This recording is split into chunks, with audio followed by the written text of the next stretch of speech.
আমরা বাঙালিরা কিন্তু মাছে ভাতে মাছ পেলে কিন্তু আমাদের আর কিছুই লাগে না। আর মাছের যদি এরকম একটা রেসিপি হয় তাহলে তো আর কোনো কথাই হবে না, নিমেষেই কিন্তু একতলা ভাত কিন্তু শেষ হয়ে যাবে।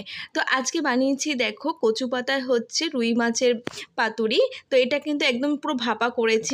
আর এই রেসিপিটা তোমরা যেদিনকে বানাবে সেদিনকে কিন্তু আর কিছু বানানোর দরকার নেই, এইটা দিয়েই কিন্তু তোমাদের এক থালা ভাত নিমেষেই শেষ হয়ে যাবে। তো চলো দেখা যাক কি করেছি। তো দেখো এখানে প্রথমেই দেখো আমি রুই মাছ নিয়ে নিয়েছি।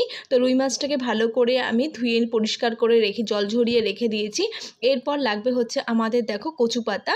তো এখানে কিন্তু তোমরা কচু পাতার জায়গায় তোমরা যে কোনো পাতা ইউজ করতে পারো, যেমন চাল কুমড়ো, কুমড়ো, লাউয়ের পাতাও তোমরা এখানে কিন্তু ইউজ করতে পারো।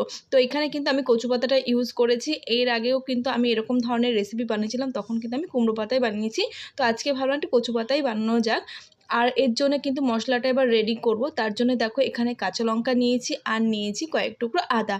আর এরপর দেখো দেবো হচ্ছে সাদা সর্ষে আর দেবো জিরে। তো দুটোকে ভালো করে মিশিয়ে নিলাম। এরপর কিন্তু শিলনোড়ায় বেটে কিন্তু মাছের উপরে কিন্তু আমি মশলাগুলো দিয়ে দিলাম। এরপর দেখো এর মধ্যে এবার দেবো স্বাদ মতো নুন আর দেবো হলুদ আর দেবো হচ্ছে কাঁচা সর্ষের তেল দিয়ে মাছগুলো কিন্তু ভালো করে মশলার সাথে কিন্তু মেখে আমি কিছুক্ষণের জন্যে কিন্তু রেখে দেবো। তো কিছুক্ষণ রাখলে কিন্তু মশলাগুলো মাছের মধ্যে একদমই ঢুকে যাবে, তখন কিন্তু খেতে কিন্তু আরও বেশি সুন্দর লাগে। আর এই মশলা থেকে দারুণ একটা ফ্লেভার আসছিল। তো যাই হোক, সমস্ত মশলা দিয়ে দেখো মাছগুলো কিন্তু আমার ভালো করে মাখা হয়ে গেছে। এরপর এই মাছটাকে কিন্তু আমি কিছুক্ষণের জন্য রেস্টে রেখে দেবো।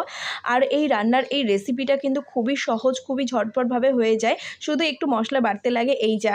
তো এরপর দেখো এরকম একটা আমি বাটি নিয়ে নিয়েছি। এরপর লাগবে হচ্ছে আমাদের কচু পাতা। তো এখানে কিন্তু আমি দুটো করে কচুর পাতা ইউজ করেছি। তো কচুর পাতাগুলোকে দেখো প্রথমে এরকমভাবে রেখে তারপরে কিন্তু মাছ আর মশলা দিয়ে ভালো করে পাতাটাকে কিন্তু ফোল্ড করে আমি রেখে দেবো। তো এখানে কিন্তু কোনো রকম আমি সুতো ইউজ করিনি, তোমরা চাইলে কিন্তু সুতো দিয়ে ভালো করে পাতাটাকে বেঁধেও দিতে পারো। আর এখানে কিন্তু আমি কোনো রকম সুতো ইউজ করছি না। দেখো ঠিক এরকমভাবে মুড়ে কিন্তু ঠিক এরকম উল্টেভাবে রেখে দেবো। তো দেখো এখানে কিন্তু আমার একটা বানানো হয়ে গেছে। এরকমভাবেই কিন্তু বাকি সবগুলোকে আমি বানিয়ে নেবো। তো দেখো এখানে সবগুলো বানানো আমার হয়ে গেছে। এরপর দেখো উপর দিয়ে একটুখানি কাঁচা সর্ষের তেল ছড়িয়ে দিলাম। এরপর এটাকে স্টিম করব। তোমরা চাইলে কিন্তু কড়াইতে তেল দিয়েও কিন্তু এপিট ওপিট করে ভাজতে পারো, কিন্তু এটাকে আমি আজকে ভাপা করব। তার জন্য দেখো আর একটা বড় গামলার মধ্যে একটা স্ট্যান্ড বসিয়ে দিয়েছি, তার মধ্যে এবার পরিমাণ মতন জল দিয়ে দেবো। এরপর দেখো যে গামলার মধ্যে যে মাছগুলো রেখেছি সেটা কিন্তু ভালো করে আমি বসিয়ে দিলাম পাত্রের উপর। এরপর দেখো উপর থেকে একটা নোড়ার চাপা দিয়ে তার উপরে কিন্তু আমি গামলা দিয়ে ভালো করে ঢেকে দেবো। আজকের এই রেসিপিটা কিন্তু খুব ঝটপট, খুব সহজেই কিন্তু হয়ে যায়। কোনো রকম মাছ ভাজা বা মশলা কষানোর ঝামেলা থাকে না। সব মশলা কিন্তু একবারেই ভালো করে মেখে বসিয়ে দিলেই কিন্তু এই রেসিপিটা হয়ে যায়। আর খেতে কিন্তু দারুণ দুর্দান্ত হয়। এই রেসিপিটা রান্না করলে কিন্তু তোমাদের আর কিচ্ছু রান্না করার দরকার নেই। তো কিছুক্ষণ পরে দেখো ঢাকনা খুলে দেখছি একটু সামান্য জল বেরিয়েছে।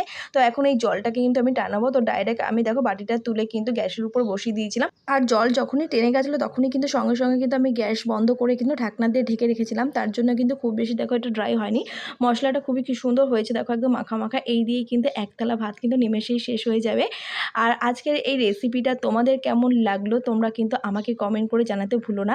আর যদি আজকের এই রেসিপিটা তোমাদের ভালো লেগে থাকে তাহলে কিন্তু আমার পেজটিকে ফলো করে কিন্তু আমাদের পাশে থেকো। তো আজকের মতো